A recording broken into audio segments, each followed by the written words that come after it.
Parents మెచ్చిన university సంకల్ Chand Patel university Gujarat. నేను short పెడితే బాగలేదనే వాళ్ళు లేడు ఇంతవరకు పెద్ద పెద్ద కెమెరామ్యాన్లతో సహా. రాజశేఖర్ గారు కూడా ఏం షార్ట్ పెట్టావు సముద్ర అనేవాడు రాజశేఖర్. ఈ రైటర్లో కూడా కొంతమంది దొంగ రైటర్లు ఉన్నారు, ఎక్కేసే రైటర్లు. సో ఇటు వీళ్ళందరూ చేరి ఏం చేశారంటే ఇక వాళ్ళని ఎక్కేసరికి వాళ్ళకి దుర్బుద్ధి స్టార్ట్ అయ్యి ఇక నన్ను సెట్లో ఇదేం షాటు ఇదేంటి ఇట్లా మాట్లాడటం మొదలుపెట్టారు. నాకు అర్థమైపోయింది, మ్యాటర్ అర్థమైపోతుంది. సో ఇక ఫైనల్గా వాళ్ళు పెట్టే వీటి మాటలు వీటికి అర్థమైపోయి మీకు దండం పెడతాను, సినిమా కావాలంటే మీరు చేసుకోండి, మీ డైరెక్షన్ చేసుకోండి, మీ పేరు వేసుకోండి, నాకు అవసరంలా, నాకు భగవంతుడు ఇచ్చాడు, నేను వెళ్ళిపోతున్నా, నేను రాను, నేను చెయ్యను అని చెప్పి ఫస్ట్ టైం నా జీవితంలో సెట్ నుంచి వెళ్ళిపోయిన సినిమా అదే. ఎవడైతే నాకేంటి అలా వెళ్ళిపోయినాక వీళ్ళు తర్జన భర్జన పడ్డారు. పడి అట్లా చేసుకుందాం ఇట్లా చేద్దాం ఇది ఇదని ఆలోచిస్తే ప్రసన్న కుమార్ గారు ఉన్నారు, ఆయన్ని పిలిస్తే ఆయన వీళ్ళని కాస్త బ్రెయిన్ వాష్ చేసి పిచ్చి మొహాలారా ఆ డైరెక్టర్ ఉండటం వల్లే మీ క్రేజ్ ఆ సినిమా సింహరాశి హిట్టు మధ్యలో మీకు హిట్లు లేవు, ఆ డైరెక్టర్ని తీసేసి చేసుకుంటే మీకేం వచ్చింది, అతన్నే పెట్టుకొని చేసుకోండి అని ప్రసన్న గారు వాళ్ళని బ్రెయిన్ వాష్ చేసి నాకు టచ్లోకి వచ్చారు ప్రసన్న గారు. అప్పుడే ప్రసన్న గారికి మా ఇద్దరు పరిచయం, అంతవరకు పరిచయం లేదు. ఇక అట్లా కలిసి ఇక మళ్ళీ పిలిచి వీళ్ళు అట్ట కాదు సముద్ర ఇది జరిగిపోయింది అది ఇది అని చెప్పి మాట్లాడి మళ్ళీ వాళ్ళే పిలిచి ఇది చేస్తే ఇక అప్పుడు చేశా. టైటిల్ కార్డు ఎలా పడుతుంది చేశాక అలా చేశాక లాస్ట్లో మళ్ళీ వాళ్ళ దుర్బుద్ధి చూపించారు. నేను లేకుండా నా పేరు కింద వాళ్ళ పేరు వేసి డైరెక్టర్ లాస్ట్ మినిట్లో నా పేరు కింద, నా పేరు పైన వేయలేదులే, నా పేరు కింద వేసారు. ఇక అట్లన్నా తృప్తి పడి సావనీలే అని చెప్పి వదిలేసి. రెమ్యునరేషన్ పూర్తిగా ఇచ్చారా సగం ఇచ్చారా? సగమే. అది కూడా అడగలేదు? అది కూడా అడగల. ఇప్పుడు ఎలా ఉంది రిలేషన్ రాజశేఖర్ గారితో జీవిత గారు? ఎదురు పడితే బాగానే మాట్లాడుకుంటాం, చేసుకుంటాం, అవన్నీ బాగానే మాట్లాడతాం. కాకపోతే ఒక బ్యాడ్ ఇన్సిడెంట్ జరిగిపోయింది. ఓకే, ఏంటంటే కొన్ని జరిగినప్పుడు జరిగిపోతాయి, తర్వాత తెలుసుకోవాలి, మిస్టేక్స్ రియలైజ్ అవ్వాలి, ఫర్దర్గా అలా చేయకూడదని. అప్పుడు పదే జరిగిందంటే ఈజ్ నాట్ రైట్. సో అది సింహరాశి అంత పెద్ద హిట్ అయిన తర్వాత మీరు శ్రీకాంత్ గారితో డార్లింగ్ అని ఒక సినిమా తీశారు. నిజం చెప్పండి, అంత పెద్ద హిట్ అయిన తర్వాత మీ ఫస్ట్ ఆప్షన్ రెండో సినిమాకి శ్రీకాంత్ కాదు కదా, వెంకటేష్ కోసం ట్రై చేశారని చెప్పి విన్నాము. నేను అప్పుడు చాలామంది హీరోలు ట్రై చేశానండి. అయితే ఏంటంటే నేను నరసింహనాయుడు వర్క్ చేశా కదా, సింహరాశి జరుగుతుండగానే రిలీజ్ కాకముందే మేడికొండ మురళీకృష్ణ గారు వచ్చి నాకు అడ్వాన్స్ ఇస్తే సెకండ్ సినిమా మన బ్యానర్లో చేస్తున్నావు, నువ్వు నరసింహనాయుడు బాగా పనిచేసావు, నెక్స్ట్ మన బ్యానర్లోనే చెయ్యి, ఇప్పుడు ఇంకో మలయాళం రీమేక్ ఉంది ఇది చెయ్యి అని చెప్పి ఆయన ఫస్టే సినిమా రిలీజ్కి ముందే ఇచ్చారు. అందువల్ల అది చేశాను అన్నమాట. మీ ఆప్షన్ అయితే ఆ సినిమా కాదు, యాక్చువల్గా అయితే అది కాదు. ఎవరితో తీయాలనుకున్నారు? అంటే తీయాలనుకునేది సబ్జెక్ట్ అనేది నేను ఫిక్స్ చేసుకోవాలి, అప్పటికి ఫిక్స్ చేసుకోవాలి.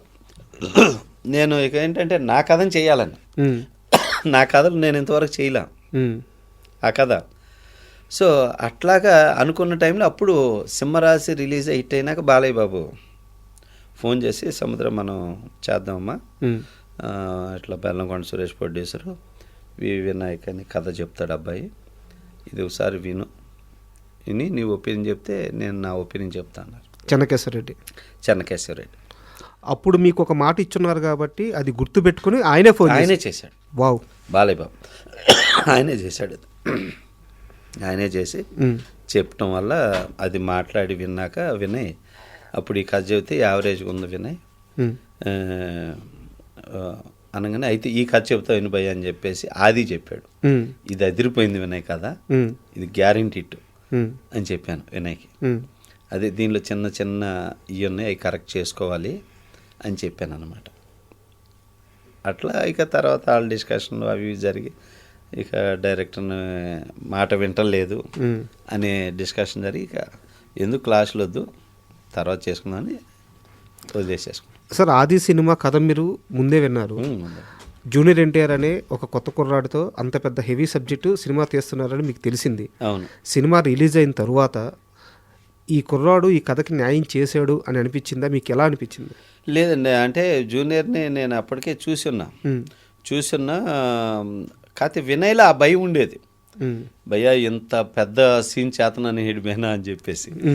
సో లేదు వినయ్, బ్రహ్మాండం, అవన్నీ నువ్వు చాలా చక్కగా ఫ్రేమ్ చేసుకెళ్ళావు, అంతా డెఫినెట్గా చాలా పెద్ద హిట్ అయింది అని చెప్పాను నేను వినయ్కి.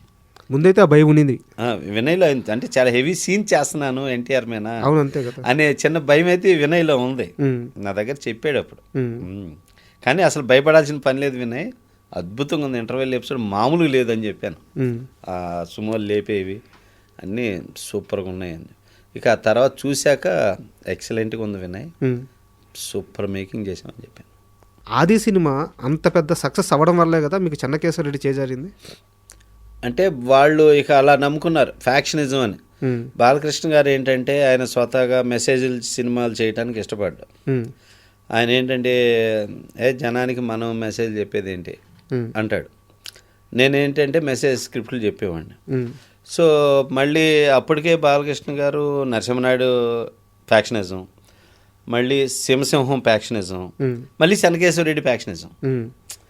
ఇలా వద్దండి, మనం వేరే, మీరు ఇంతవరకు మిలిటరీ చేయలేదు, అలాంటివి చేద్దాం, మిమ్మల్ని కొంచెం నేను వేరేగా ఒక డైరెక్టర్కి ఒకటి ఉంటుంది, అలాగే అమ్మా చేద్దాం అని చెప్పి ఆయన డైరెక్టర్కి ఇంపార్టెన్స్ ఇస్తాడు. కథ విని ఫైనల్ చేసే వరకు బాగా నానుస్తాడు. విని ఓకే చేశాక ఇక మళ్ళీ ఆయన డైరెక్టర్ మీద నమ్మి వదిలేస్తాడు బాలయ్య గారు. అట్లాగా కథ సరే నీ అభిప్రాయం ఓకే అని అప్పుడు నాకు కె విశ్వనాథ్ గారు చేత చెప్పించారు ఒక కథ. నాకు నచ్చలా. అంటే రామారావు గారు మాధవ్యం లాంటి కథ చెప్పించారు. అంటే విలన్ చంపినా కానీ వాళ్ళు చేంజ్ చేస్తాడు హీరో, బాలయ్యని అలా చేస్తే ఒప్పుకోరు అని చెప్పేసి వద్దు బాబు అన్న. అట్లాగా పి వాసు గారు చేత చెప్పించారు, జనార్దన్ మహర్షి చేత చెప్పించారు, ఇట్లా చెప్పించారు.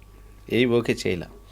ఫైనల్గా ఒక స్క్రిప్టు ఇంగ్లీష్ మాస్టర్ అని ఆయన దగ్గర విని ఆ కథను ఓకే చేసి ఆ కథని ఓపెనింగ్ చేసామన్నమాట బాలయ్యతో. అవును, అప్పట్లో ఒక సినిమా ఓపెనింగ్ చేసాం. ఓపెనింగ్ జరిగింది. ఆ ఓపెనింగ్ జరిగిన రోజే నాకు ఈ సినిమా జరిగింది, ఇది ఆగిపోద్ది అనిపించింది. ఎలా? కొబ్బరికాయ కొట్టిన వెంటనే. ఎలా? కొబ్బరికాయ చంద్రబాబు నాయుడు గారు, దేవేంద్ర గౌడు, నాగేశ్వరరావు గారు రామకృష్ణ స్టూడియోలో ఓపెనింగ్ జరిగింది. కొబ్బరికాయ కొట్టాను. కొట్టంగానే కుళ్ళిపోయింది కొబ్బరికాయ వాసన. అబ్బా ఏంటి అపశకునం అనుకున్నా. సరే ఓకే, ఎనీహో గాడ్ డెసిషన్, అది మన నిర్ణయం కాదు, భగవంతుడి నిర్ణయం, తీసేయని చెప్పేసి అది జరిగిన తర్వాత ఇక ఇది జరిగిపోయింది. ఓకే లీవ్ ఇట్ అని చెప్పేసి నేను పట్టించుకోలేదు. ఇంకా అది అంత పెద్ద హిట్ అయ్యేలేక వినాయకే ఛాన్స్ ఇస్తున్నానని చెప్పి చెప్పారంట కదా, మీరే పక్కకు వచ్చి వినాయక్ చేసుకొని నేను చెప్పాను. వినయ్ నాకు ఫోన్ చేశాడు. వినయ్ చేసి భయ్యా అనుకుంటాం ఇద్దరం, భయ్యా ఇట్లా ఫోన్ చేశారు భయ్యా, ఇది భయ్యా అన్నాడు.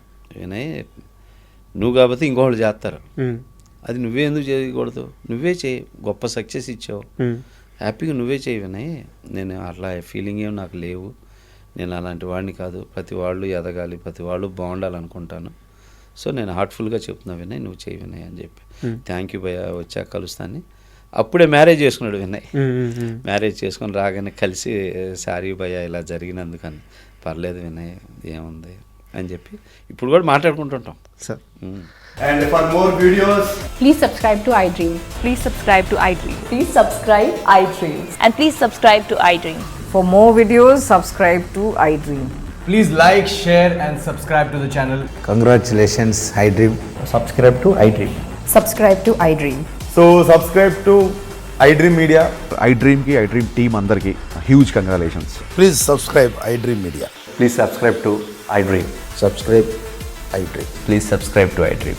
iDream అంటే నా కళల ఛానల్ను సబ్స్క్రైబ్ చేసుకున్న నోరు తిరుగుతలేదు, మీరైతే గంట గుర్తు కొట్టండి. For more such videos, please subscribe to iDream. Subscribe to iDream. Please subscribe to iDream. Please subscribe iDream Media. Please do subscribe to iDream. Please subscribe to iDream Media. For best entertainment and information, please subscribe iDream. And don't forget to subscribe to iDream.